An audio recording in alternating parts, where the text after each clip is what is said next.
Gracias. ¿Sí se escucha? Sí. Perfecto. Bueno, antes que nada, muchas gracias por la invitación. Me parece que este tipo de ejercicios es fundamental para lo que está pasando hoy día en nuestra ciudad.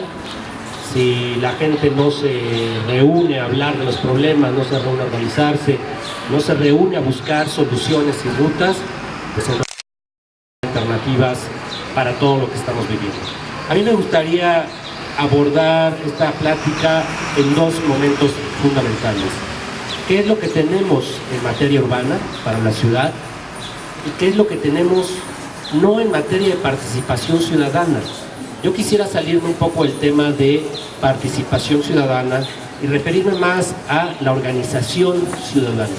Porque la participación ciudadana, como la estamos entendiendo, creo, y en todos los foros que nos han invitado, sucede lo mismo, es cómo reaccionamos ante las normativas, los programas o las iniciativas del gobierno para que la gente participe.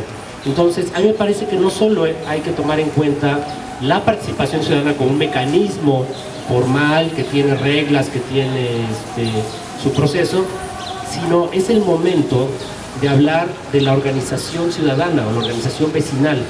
¿Cómo se lleva a cabo esto y qué es lo que tenemos en la Ciudad de México? La Ciudad de México, afortunadamente, tiene una tradición organizativa de muchísimas décadas. La Ciudad de México, y gran parte de ella, está construida por las manos de sus propios habitantes. Aproximadamente el 60-65% de la ciudad está construida por los ciudadanos.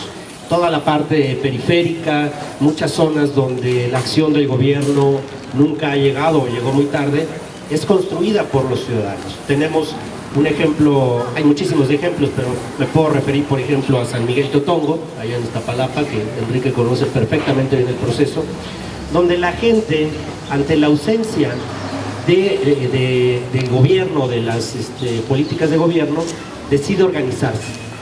Para mí es más importante en este momento pensar cómo organizarse, para que todo lo que se acaba de decir, por ejemplo, mencionaban un tema de vialidades, tema del agua, tema de cómo participa la gente. Me parece que si tomamos en cuenta en principio cómo se organiza la ciudadanía, se pueden abordar de mejor forma los temas.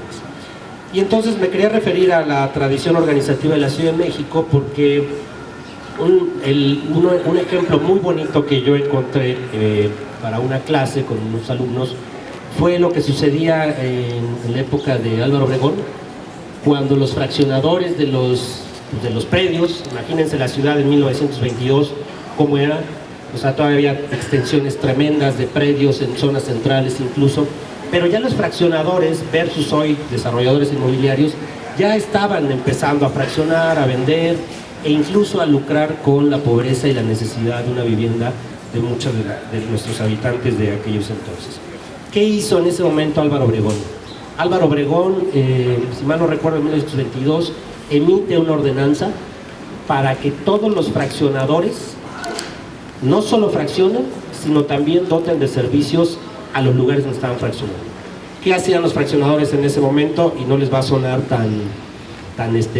no les va a sonar tan poco familiar. Los fraccionadores llegaban, partían el terreno, vendían los pedacitos y no ponían drenaje, no ponían evidentemente luz, no ponían servicios. Ante este abuso en el fraccionamiento del suelo y en la venta y empezar la especulación del suelo, la gente se empezó a organizar y a protestar. No como hoy, que tenemos todas las herramientas para hacerlo, lo hicieron de manera más incipiente y lograron que Álvaro Obregón tuviera a bien sacar esta ordenanza. Y entonces le ordenaba a los fraccionadores entregar, sí, los fraccionamientos, pero con servicios. Cosa que no fue la solución, porque el abuso de la gente que vende la tierra, pues como hoy también pasa, pues no se hacen responsables de desarrollar y tener las condiciones mínimas para la convivencia. Pero me parece importante mencionar esto porque en ese momento se empezaron a generar unas juntas comunitarias que empezaban a presionar al gobierno y a evidenciar el accionar de los desarrolladores. Esos indicios de principios del siglo pasado se empiezan a potenciar y hoy día, si hacemos un recuento histórico, sigue pasando. Hoy día, esta reunión, por ejemplo, es un reflejo, es un eco de la organización incipiente que sucedía a principios del siglo pasado en esta ciudad. Por eso me parece más importante que hagamos un recuento histórico y saber dónde estamos parados. Las problemáticas en la Ciudad de México siempre han existido. Desde aquellos entonces hasta ahora siempre han existido. El tema de la corrupción, que ha ido, no sé si increciendo, pero se ha mantenido en diversos niveles, también ha existido. ¿Qué es lo que ha permitido cambios en la forma en cómo convivimos y en la forma en cómo nos desarrollamos como ciudad? El proceso organizativo vecinal o ciudadano. Entonces, hay varios momentos en la historia de nuestra ciudad que este proceso organizativo se ve potenciado, se ve mejorado. Ahora me refiero nada más al tema de 1922, porque es cuando yo ubico algunas acciones muy concretas de organización vecinal para el mejoramiento del entorno urbano. Pero tenemos una larga tradición también organizativa para la dotación de servicios. Aquellos lugares, como ya mencionaba, donde el gobierno no llega o no llegaba, es en las zonas mayoritariamente periféricas de la ciudad, la gente tomó en sus manos la creación de su hábitat, la creación de sus comunidades. Y podemos conocer territorios completos donde las banquetas, las calles, la iluminación, el drenaje, lo han hecho los vecinos, lo han hecho organizadamente. Por eso, insisto que las problemáticas que sufrimos como ciudad han estado presentes a lo largo de nuestra vida como Ciudad de México. Pero el proceso organizativo es lo que hoy día se está potenciando en estos tiempos modernos. ¿Qué pasa después del sismo del 85? Previo al sismo había procesos organizativos en la ciudad, pero también como había procesos organizativos, había represión hacia esos procesos. Y no era seguramente nada de lo que hoy conocemos. Antes existía en estos nichos organizativos una represión brutal. Aún así se seguían organizando. El sismo del 85 permitió, creo yo, reorganizar a una serie de sectores que buscaban vivienda digna, vivienda asequible, reorganizarlos y lograr un gran movimiento en la ciudad por la vivienda.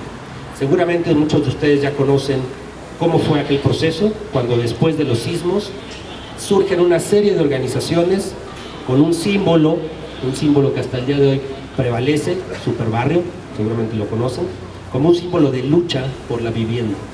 Pero ese símbolo de lucha por la vivienda, creo yo que se quedó en ese eje, en la vivienda social, en la vivienda accesible. ¿Qué ha pasado no solo con la vivienda, sino con la ciudad? ¿Quién está haciendo evidente el deterioro de la ciudad por las políticas urbanas que se han establecido desde hace muchas décadas aquí? ¿Qué proceso organizativo, qué proceso vecinal? El día de hoy me parece que no solo esta reunión y no solo los colectivos que aquí se encuentran, sino muchos otros en la ciudad y de diversos, digamos, de diversos niveles, han estado poniendo en la agenda urbana el desarrollo de la ciudad. Entonces, cuando pensamos en qué tenemos en temas de participación ciudadana, yo preferiría referirme a qué tenemos en temas organizativos de ciudadanos. Porque en temas de participación ciudadana, ya lo mencionaba Anabel, en la Ley de Desarrollo Urbano se mencionan algunos elementos, algunos procesos que no son suficientes.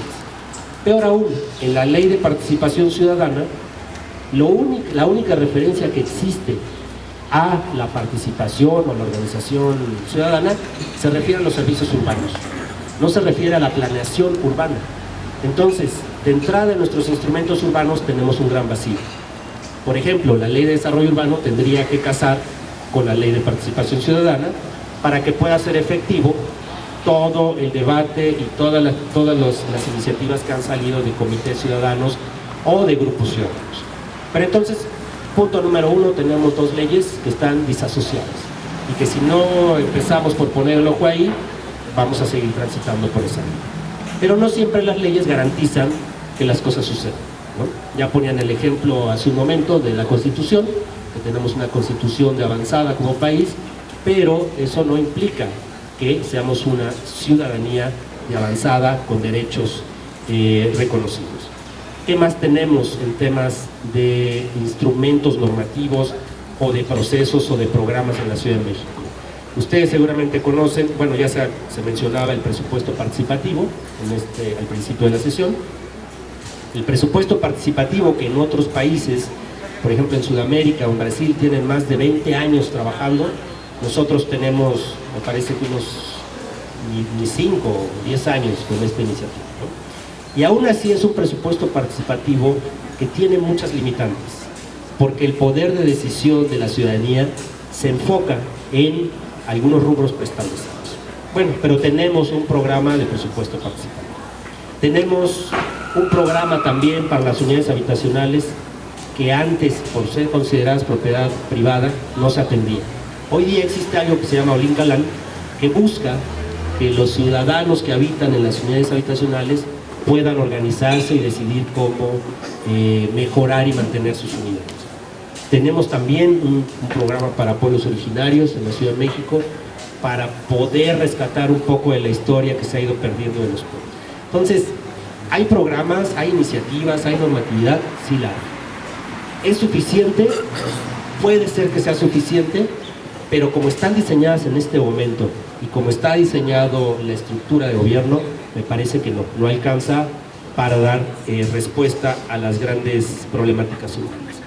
¿Qué otros ejercicios se han hecho en temas de participación y de consulta? Ustedes recuerdan que en algún momento en el sexenio de López Obrador, pues se consultó el precio del metro, se consultó por teléfono, se consultó si López Obrador tenía que seguir como jefe de gobierno por teléfono, se consultó en la época de Marcelo Ebrard el tema de la consulta verde, ¿no? Todo este tema de sustentabilidad para la ciudad. Incluso había urnas electrónicas, cosas así.